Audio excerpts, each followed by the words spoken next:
Everyone, welcome to Akhil Priya classes. मैं हूं प्रियंका अखिलेश दीक्षित और आज हम करने जा रहे हैं क्लास 9th के बायोलॉजी का एक chapter number 14 that is natural resources. तो ये चैप्टर क्या है, इसमें हम नेचुरल रिसोर्सेज के बारे में पढ़ेंगे, उनको फुल डिटेल में देखेंगे। तो आपको ये चैप्टर में बहुत सारी नई इन्फॉर्मेशन जो है वो पढ़ने को मिलेंगी। ये चैप्टर जैसे जैसे आप आगे पढ़ते जाएंगे थोड़ा सा डिफिकल्ट प्लस इंटरेस्टिंग होता जाएगा। ठीक है, तो हम इस चैप्टर को बहुत ही आराम से धीरे धीरे समझते हुए करेंगे। तो आज हम इस चैप्टर में करेंगे नेचुरल रिसोर्सेज के कुछ टॉपिक्स जिनको हम ध्यान से करते हैं। तो चलिए स्टार्ट करते हैं हमारी आज की वीडियो। तो देखिए, जो नेचुरल रिसोर्सेज हैं हम उसको ही रिकॉल कर लेते हैं कि वो क्या होते हैं। तो नेचुरल रिसोर्सेज क्या होते हैं? ऐसे रिसोर्सेज जो हमें नेचर से मिल रहे हैं, जिसमें क्या है नेचुरली हमें मिल रहे हैं, जिसमें हमारे जो मैन है और ह्यूमन बींग्स हैं हम कहें तो उनका इन्वॉल्वमेंट नहीं होता। जो नेचर से हमें मिल रहे हैं दैट इज नेचुरल रिसोर्सेज। और वो रिसोर्सेज कौन से होते हैं? आपका एयर हो गया, वाटर हो गया, सॉइल हो गया, इस तरह के क्या है नेचुरली रिसोर्सेज जो है आपको मिल रहे हैं। और यही नेचुरल रिसोर्सेज जो है ये एसेंशियल है हमारी लाइफ को सरवाइव करने के लिए ऑन द प्लेनेट अर्थ। ठीक है, आप जानते हैं कि आपके लिए हवा, पानी, खाना ये सब कितना इंपॉर्टेंट है अगर आपको सरवाइव करना है। तो आपको ये भी पता होगा कि हमारा जो अर्थ है वो एक ऐसा सिंगल प्लेनेट है हमारे पूरे सोलर सिस्टम में जिसमें क्या है लाइफ पॉसिबल है। अब ये लाइफ सिर्फ अर्थ पे ही क्यों पॉसिबल है? क्योंकि इसके लिए बहुत सारे छोटे छोटे फैक्टर्स जो हैं वो डिपेंड करते हैं। जो हमारे रेस्ट ऑफ दी प्लैनेट्स हैं उन पे भी क्या है रिसर्चेस चल रही हैं, लेकिन अभी हमें कोई भी कन्वर्जिंग पॉइंट नहीं मिला है कि और किसी प्लैनेट अदर देन अर्थ से लाइफ जो है किसी भी प्लैनेट पे पॉसिबल है। अब यहाँ हमारी अर्थ पे लाइफ क्यों पॉसिबल है? बिकॉज हमारी अर्थ में क्या है एम्बियंट टेम्परेचर, वाटर और फूड ये मिल रहा है। ठीक है, एम्बियंट हम ये कह सकते हैं कि सूटेबल टेम्परेचर जो हम लिविंग ऑर्गेनिजम्स के लिए सूटेबल है, जिसमें हम कंफर्टेबली रह सकते हैं, वो हमें अर्थ पे मिल रहा है। प्लस हमें वाटर मिल रहा है जो कि हमारी बहुत सारी बेसिक नीड्स को पूरा करता है। साथ ही हमें यहाँ क्या मिल रहा है? फूड मिल रहा है। वो पॉसिबिलिटी किसी और प्लैनेट्स में नहीं है। सो इस वजह से हमारी जो लाइफ है वो सिर्फ अभी तक अर्थ पे ही हमने देखी है, डिस्कवर की है। अब हम चैप्टर को जैसे जैसे करेंगे तो चैप्टर आपको इंटरेस्टिंग लगेगा। ये चैप्टर थोड़ा लेंदी है तो इस चैप्टर की वीडियोस जो है कई पार्ट्स में भी बनेगी। तो ये हमारी इस चैप्टर की सबसे पहली वीडियो है जिसमें हम बहुत छोटा सा ही पार्ट लेंगे, धीरे धीरे करेंगे और समझते हुए। अगर आप मेरे चैनल पर नए हैं तो चैनल को सब्सक्राइब करिए और बेल आइकन को जरूर प्रेस करिएगा चैप्टर के जो फर्दर पार्ट्स हैं उनको देखने के लिए। तो देखिए, इस चैप्टर में बिकॉज हमारा पैटर्न भी जो है सीबीएसई का वो चेंज हो चुका है। इस चैप्टर में क्या है बहुत सारे एमसीक्यू जो है वो बनते हैं। ठीक है, तो अभी हम जो है 3 डेफिनेशंस जो है अभी करने जा रहे हैं, उन्हें आपको ध्यान से देखना है, समझना है। इनसे क्या है एमसीक्यू भी आ सकते हैं। तो देखिए, जो हमारे पास सबसे पहली डेफिनेशन है वो ये है कि the outer crust of the earth is called the lithosphere. Okay, तो जो हमारी अर्थ है उसमें आपको पता है कि कई सारी जो है लेयर्स होती हैं। अब मैं यहाँ पे देखिए बना देती हूँ। चलिए, अब जैसे मान लीजिए हमारी ये अर्थ है, ठीक है, तो उसमें क्या है कई सारी लेयर्स होती हैं। तो जो हमारी सबसे आउटर कवरिंग है, जो आउटर कवरिंग है उसको हम क्या बोलते हैं? यहाँ पे लिखा हुआ है लिथोस्फेयर। ठीक है, उसको हम क्या बोलते हैं? Outer covering. ठीक है, अब वो आउटर कवरिंग हो गया और इसके बाद क्या आएगा? आपका मेंटल वाली लेयर आएगी, जिसको आप क्या बोलते हैं अर्थ में? मेंटल की लेयर आएगी, LE। Okay, MANTLE। उसके बाद क्या है? आपकी इनर कोर आएगी, ये आपकी आउटर कोर है, देन आपका आएगा इनर कोर। ये क्या है बहुत सारी लेयर्स होती हैं हमारी अर्थ की भी। अगर हम अपनी अर्थ को ऐसे कट करें और इसकी अगर देखिए, ये मैंने एक पार्ट ले लिया, तो ये जो आउटर कवरिंग है वो क्या कहलाता है? क्रस्ट। ठीक है, आउटर क्रस्ट कहलाता है। ये आउटर क्रस्ट के बाद कौन सी लेयर आती है? मेंटल की। मेंटल के बाद जो है आउटर जो आ रही है वो है आउटर कोर, और देन जो सबसे अंदर है वो कौन सी होती है? Inner core. यहाँ पर आप देखें कि लिथोस्फेयर की जो डेफिनेशन है, यानी कि जो आउटर क्रस्ट है, जो आउटर कवरिंग है हमारे अर्थ सरफेस की, उसे हम क्या बोलते हैं? लिथोस्फेयर। ये आपको ध्यान रखना है, ये क्वेश्चन भी बन सकता है आपका। और साथ ही अगर हम बात करें सेकंड डेफिनेशन की, तो वो क्या कह रही है? The earth surface covered with water is called the hydrosphere. अब जैसे कि नाम ही है, आपको नाम से ही थोड़ा सा क्लियर हो जाता है, हाइड्रो। हाइड्रो से हम क्या रिलेट करते हैं, वाटर को, ठीक है। तो कोई वाटर है यानी कि कहाँ है, स्फीयर पे, यानी कि हम अर्थ की सरफेस को हम स्फीयर ले लेते हैं कि हाँ जो हमारा अर्थ है वो क्या है, स्फीरिकल शेप में, बट है इलिप्टिकल शेप है। सो यहाँ पर क्या है, हम उसको ही ले लेते हैं। तो वाटर जहां जहां पर भी क्या है हमारी अर्थ की सरफेस पे मिल रहा है तो वहां क्या बोला जाएगा, हाइड्रोस्फेयर। ओके, जहां जहां भी वाटर आपको अर्थ की सरफेस पे मिल रहा है दैट इज अवर हाइड्रोस्फेयर। अब आपको ये भी पता होगा कि जो हमारा अर्थ है उसमें क्या है, बहुत ज्यादा अमाउंट में वाटर प्रेजेंट है।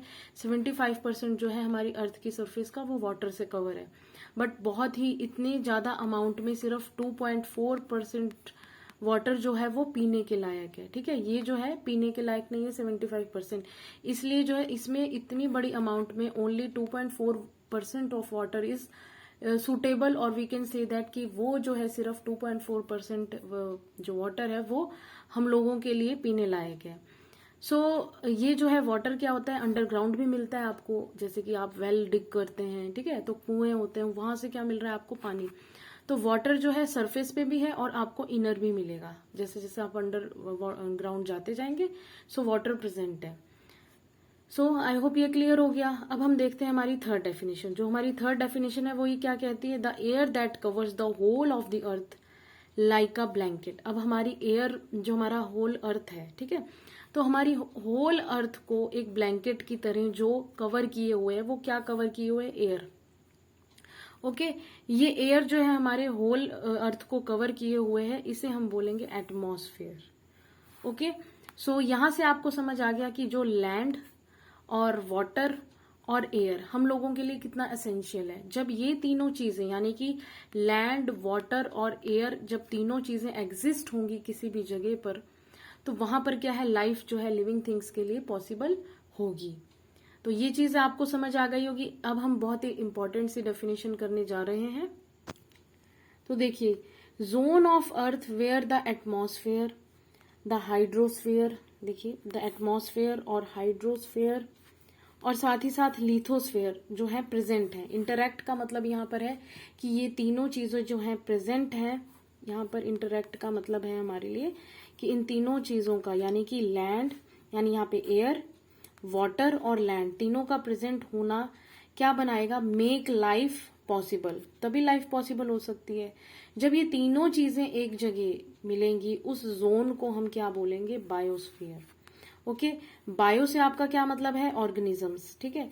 तो वहां पर क्या मिलेंगे, ऑर्गेनिज्म आपको कहाँ मिलेंगे, स्फीयर हमने क्या पढ़ा था कि अर्थ की सरफेस को हम ले रहे हैं, तो ऐसे अर्थ के सरफेस पे क्या मिलेंगे हमें, ऑर्गेनिजम्स, जहां पर आपको एयर, वाटर और लिथोस्फेयर प्रेजेंट मिलेंगे। सो ये भी एक डेफिनेशन है जिससे क्या है एमसीक्यू बन सकता है। तो ये आपको ध्यान रखना है कि बायोस्फीयर जो है वो किन किन चीजों से मिलकर बना होता है, क्या एसेंशियल कंपोजिशंस हैं। तो साथ ही अब आप यहाँ पर एक क्वेश्चन और अराइज होता है। ये तो हमने चार डेफिनेशंस की, इनसे भी बन सकता है। अब देखिए, एक क्वेश्चन आपका ये अराइज होता है कि जो बायोस्फीयर है वो उसके कितने कॉम्पोनेंट्स होते हैं, ठीक है। तो बायोस्फीयर के क्या होते हैं, दो कंपोनेंट्स होते हैं जिसको हम बोलते हैं बायोटिक कंपोनेंट और एबायोटिक कंपोनेंट। तो यहाँ पर वही है कि बायो जहां आ रहा है तो इसका मतलब है कि लिविंग थिंग्स की बात हो रही है। ये देखिए, जहां पर क्या है बायो आ रहा है उसका मतलब है लिविंग थिंग्स, यानी कि बायोटिक कंपोनेंट में लिविंग थिंग्स जो है वो कॉन्स्टिट्यूट करेंगे हमारे बायोस्फीयर को, ठीक है। और एबायोटिक का मतलब क्या है, एब्सेंट, ए फॉर एब्सेंट। तो यानी कि जहां पर क्या हो जाएगा, हमारे लिविंग ऑर्गेनिजम्स एब्सेंट होंगे, वहां क्या बन जाएगा, non living things. So non living things क्या कॉन्स्टिट्यूट करेंगे, abiotic component of the biosphere. अब हम एग्जांपल लें तो आपको पता है कि जो हमारा लिविंग थिंग्स हैं वो कैसे हो जाएंगे, प्लांट्स हो जाएंगे, एनिमल्स होंगे, ह्यूमंस हो गए, ठीक है। और अगर हम बात करें एबायोटिक का तो इसमें क्या हो जाएगा, एयर हो गया, वाटर, सॉइल, ये चीज हो गई। सो आप लोगों को क्लियर हो गया कि बायोस्फीयर के कितने कंपोनेंट्स होते हैं, दो कंपोनेंट्स होते हैं, बायोटिक एंड एबायोटिक। सो वहां पर आपको देखने में मिल गया कि बायोटिक में हम क्या लेंगे, बायो से हम समझेंगे लिविंग थिंग्स जो कॉन्स्टिट्यूट कर रहे हैं हमारे बायोस्फीयर को, और एबायोटिक जहां पर क्या है लिविंग थिंग्स जो है एब्सेंट है, सो वो कॉन्स्टिट्यूट कर रहे हैं हमारे बायोस्फीयर में एबायोटिक कंपोनेंट्स को। अब देखिए, हमारे चैप्टर का जो सबसे पहला सब टॉपिक है वो स्टार्ट हो गया है, यानी कि एयर, या हम ये कहें कि नेचुरल रिसोर्सेज, क्योंकि हम इस चैप्टर में जितने भी नेचुरल रिसोर्सेज हैं उनको मेनली पढ़ेंगे। तो फर्स्ट नेचुरल रिसोर्सेज जो हम बात कर रहे थे वो क्या थी, एटमॉस्फेयर, ठीक है, जहाँ पे क्या प्रेजेंट होता है, हमारा एयर। सो एयर के बारे में हम पढ़ेंगे। सो एयर क्या है, ब्रेथ ऑफ लाइफ है। सो आपको मालूम है कि एटमॉस्फेयर जो है वो मिलके बनाता है हमारी एयर को। सो एटमॉस्फेयर में क्या प्रेजेंट है, बहुत सारी गैसेस। तो गैसेस जो है वो क्या है, मिक्सचर ऑफ मैनी गैसेस। जो आपके एटमॉस्फेयर जो है वो क्या है, बहुत सारी गैसेस का मिक्सचर है। जैसे कि नाइट्रोजन प्रेजेंट है, उसमें ऑक्सीजन प्रेजेंट है, कार्बन डाइऑक्साइड प्रेजेंट है, वाटर वेपर प्रेजेंट है। इसके अलावा भी बहुत सारी जो गैसेस हैं वो प्रेजेंट है। मेनली क्या है, नाइट्रोजन, ऑक्सीजन, कार्बन डाइऑक्साइड और वाटर वेपर होते हैं। और इसके अलावा भी बहुत छोटी छोटी कॉम्पोजिशंस में बहुत सारी गैसेस जो है वो भी प्रेजेंट होती हैं।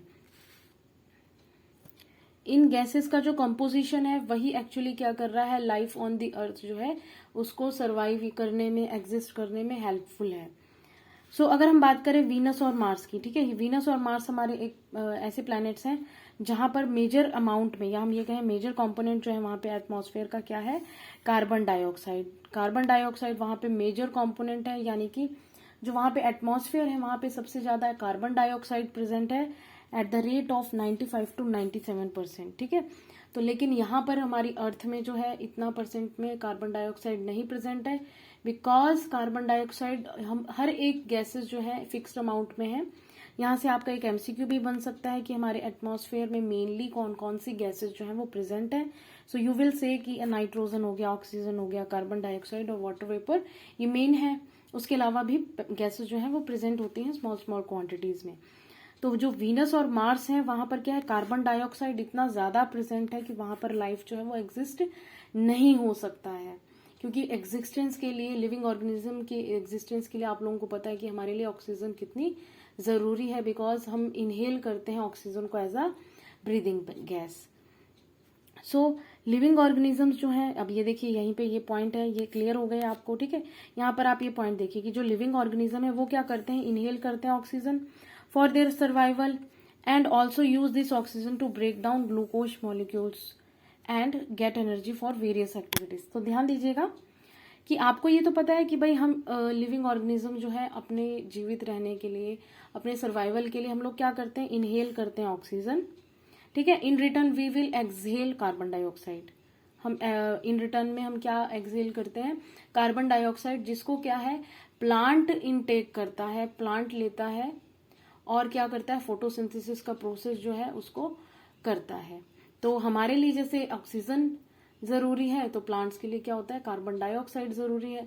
ये एक बैलेंस होना एटमॉस्फेयर में कि कार्बन डाइऑक्साइड का कितना वैल्यू है और ऑक्सीजन का कितना होना चाहिए। तो ये क्या है, एक बैलेंस अमाउंट में रहना चाहिए, तभी हम लोग जो है इजीली, हम ये कह सकते हैं कंफर्टेबली जिंदा रह सकते हैं, ठीक है।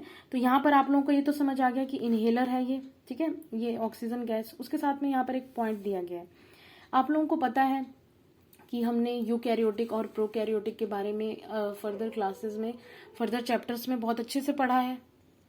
सो यूकैरियोटिक क्या होते हैं आपके, जिनमें क्या है, ट्रू मायने में न्यूक्लियस जो है प्रेजेंट है और बहुत सारे जो नए सेल ऑर्गेनल्स हैं वो प्रेजेंट होते हैं। प्रोकैरियोटिक हमने पढ़ा है कि जिसमें क्या है, प्राइमरी या फिर हम ये कह सकते हैं बहुत पुराना ओल्ड न्यूक्लियस प्रेजेंट होता है और बहुत सारे सेल ऑर्गेनल्स जो है प्रोकैरियोटिक में एब्सेंट होते हैं। सो मेनली क्या होता है, इन दोनों का जो एग्जाम में है डिफरेंस आता है कि यूकैरियोटिक और प्रोकैरियोटिक में क्या डिफरेंस होता है। सो ये मैंने अपनी वीडियो में, अपने चैनल की वीडियो में बना रखा है, आप उसको देख सकते हैं। सो यूकैरियोटिक और प्रोकैरियोटिक क्या करते हैं, अपनी इनके अंदर क्या होता है कि जब डाइजेशन का प्रोसेस होता है, ठीक है, तो आप अगर सोचें कि फूड हमने खाया और डाइजेशन हो गया, यानी कि ब्रेक डाउन हो गया ग्लूकोज में, तो सब कुछ हो गया, तो क्या होता है एक्चुअली कि ऑक्सीडेशन का प्रोसेस होता है, ठीक है। ऑक्सीडेशन का प्रोसेस होता है अंदर, जिसके थ्रू क्या होता है, ब्रेक डाउन होता है ग्लूकोज का। ग्लूकोज मॉलिक्यूल्स जो हैं जब ब्रेक डाउन होते हैं तो हमारी बॉडी को क्या मिलती है, एनर्जी मिलती है। उस एनर्जी को हम बहुत सारी मेटाबॉलिक एक्टिविटीज के लिए क्या है, यूटिलाइज करते हैं। और इन रिटर्न हमारी बॉडी क्या करती है, रिलीज करती है कार्बन डाइऑक्साइड।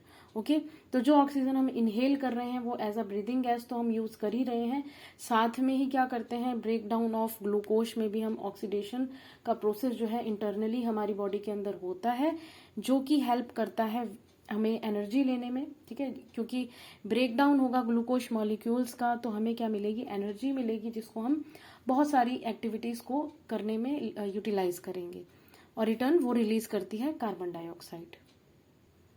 सो हमने देखा कि कैसे जो है ऑक्सीजन हमारी सर्वाइवल के लिए एज अ ब्रीदिंग गैस जो है वो इम्पॉर्टेंट है, और प्लस हमारी बॉडी के फंक्शनिंग के लिए भी कितनी इम्पॉर्टेंट है।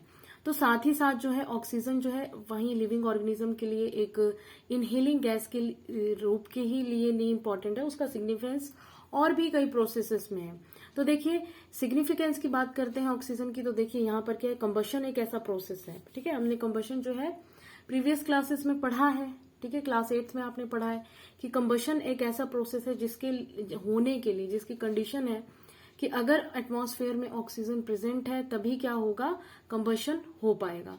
तो कंबशन के प्रोसेस के लिए ऑक्सीजन जो है बहुत जरूरी है, जितना जरूरी हम लोगों के लिए ऑक्सीजन जो है सांस लेने के लिए जरूरी है। सो तभी कोई भी चीज जो है बर्न होगी जब ऑक्सीजन प्रेजेंट होगी एटमॉस्फेयर में, और इन रिटर्न वो वहां पे भी क्या होगा, कॉन्कॉमिटेंट रिलीज होती है कार्बन डाइऑक्साइड, नेचुरल वे में रिलीज होता है कार्बन डाइऑक्साइड। जब भी कोई फ्यूल जो है बर्न होता है तो हमारे एनवायरमेंट में रिलीज होती है CO2। ये हम अच्छे से अपनी प्रीवियस क्लास में कंबशन वाले चैप्टर में करके आ चुके हैं। सो इसके साथ ही यहाँ आपको पता चला कि इनहेलर हो गया हमारे लिए एयर में ऑक्सीजन की प्रेजेंस, कंबशन के लिए ऑक्सीजन जो है वो कितना इंपॉर्टेंट हो गया कि बहुत सारे अभी भी ऐसे लोग हैं जो कि फ्यूल्स जला रहे हैं और उनके लिए क्या है, ऑक्सीजन चाहिए। ठीक है, और अब हम बात करते हैं इसके साथ ही क्या है, CO2 का जो लेवल है हमारे एटमॉस्फेयर में वो क्या है, फिक्स्ड होना चाहिए। अभी हमने बात की कि CO2 का जो लेवल है वो हमारे एटमॉस्फेयर में फिक्स होना चाहिए। अगर इन केस CO2 का लेवल जो है वो इंक्रीज हो जाता है तो उससे क्या होगा, जो हमारे अर्थ का जो एटमॉस्फेयर है, या हम ये कहें कि अर्थ का जो टेम्परेचर है वो क्या हो जाएगा, राइज हो जाएगा। ठीक है, अर्थ का टेम्परेचर राइज होने से क्या हो जाएगा, हम लोग इजीली, या हम ये कह सकते हैं हम लोगों का सर्वाइवल इजी नहीं होगा। इसकी वजह से क्या हो जाएगा, टेम्परेचर अगर राइज होगा तो ग्लोबल वार्मिंग जैसी जो हार्मफुल इफेक्ट्स हैं वो हमें देखने को मिलेंगे। तो इसलिए कार्बन डाइऑक्साइड का जो क्वांटिटी है हमारी एयर में वो क्या होना चाहिए, फिक्स्ड होना चाहिए। सो कार्बन डाइऑक्साइड जो है वो भी क्या है, हमारी फिक्स है। यहाँ हमने अभी यहाँ तक क्या है ऑक्सीजन का पढ़ा, अब यहाँ हम पढ़ रहे हैं CO2 का। तो देखिए CO2 का क्या होता है कि ग्रीन प्लांट्स क्या करते हैं, कन्वर्ट कर देते हैं CO2 को in the presence of sunlight glucose में, है ना। जो फोटोसिंथेसिस का प्रोसेस होता है उसे हम अपनी प्रीवियस क्लास में बहुत अच्छे से करते करते आ रहे हैं। तो वहां आप लोगों ने देखा है कि कैसे जो है एनवायरमेंट से CO2 लेके स्टोमेटा क्या करते हैं, खाना बनाते हैं। क्लोरोफिल का रोल होता है कि क्लोरोफिल जो है वो सनलाइट को कैप्चर करती है, वाटर जो है रूट से एब्जॉर्ब करके ये खाना जो है हमारी लीव्स प्रिपेयर करती हैं। फोटोसिंथेसिस का प्रोसेस होता है और क्या बनता है, कार्बोहाइड्रेट बनता है, ग्लूकोज फॉर्म होते हैं। सो ये हमारी इंपॉर्टेंस है कार्बन डाइऑक्साइड की in the process of photosynthesis. इसके साथ ही क्या होता है, मरीन एनिमल्स, ऐसे एनिमल्स जो कि अंडर वाटर सी में प्रेजेंट है, यानी कि जो सी वाटर में प्रेजेंट है, इस तरह के एनिमल्स क्या करते हैं, सी वाटर में डिजोल्व होते हैं कार्बोनेट्स। ठीक है, आपको ध्यान रखना है कि सी वाटर में क्या है, डिजोल्व है कार्बोनेट्स, जो कि वो अपनी शेल बनाने में यूज करते हैं। जो मैरीन एनिमल्स हैं वो अपनी शेल बनाने में कार्बोनेट्स को यूज करते हैं, जो कार्बोनेट्स ऑलरेडी वाटर में, सी वाटर में डिजोल्व होता है। आप लोगों ने देखा होगा कि समुद्र के किनारे क्या आपको शेल्स जो है वो नजर आती हैं। जो पर्ल है वो भी क्या है, एक शेल के अंदर होता है। तो वो जो शेल है वो क्या कहाँ से बनता है, कार्बोनेट से, जो कि ऑलरेडी सी वाटर में प्रेजेंट है। सो आई होप आपको यहाँ तक जो है वीडियो पूरी समझ आई होगी। अगर कोई भी आपकी क्यूरी है तो आप मुझे कमेंट बॉक्स में ड्रॉप कर सकते हैं। वीडियो अगर आपको जरा सी भी यूजफुल लगी हो तो अपने फ्रेंड्स के साथ शेयर करिए, चैनल को सब्सक्राइब करिए और नोटिफिकेशन बेल आइकन को दबाइए ताकि आपको नोटिफिकेशंस मिलती रहें, क्योंकि ये चैप्टर बहुत इंपॉर्टेंट और बहुत अच्छा है। ठीक है, इंटरेस्टिंग है, हम जैसे जैसे भी आगे बढ़ते जाएंगे। और आप मुझे अखिल प्रिया क्लासेस इंस्टाग्राम पे भी फॉलो कर सकते हैं। And thank you for watching this video. इस चैप्टर के फर्दर पार्ट्स आपको आगे मिलेंगे इस चैनल पे। Thank you for watching this video.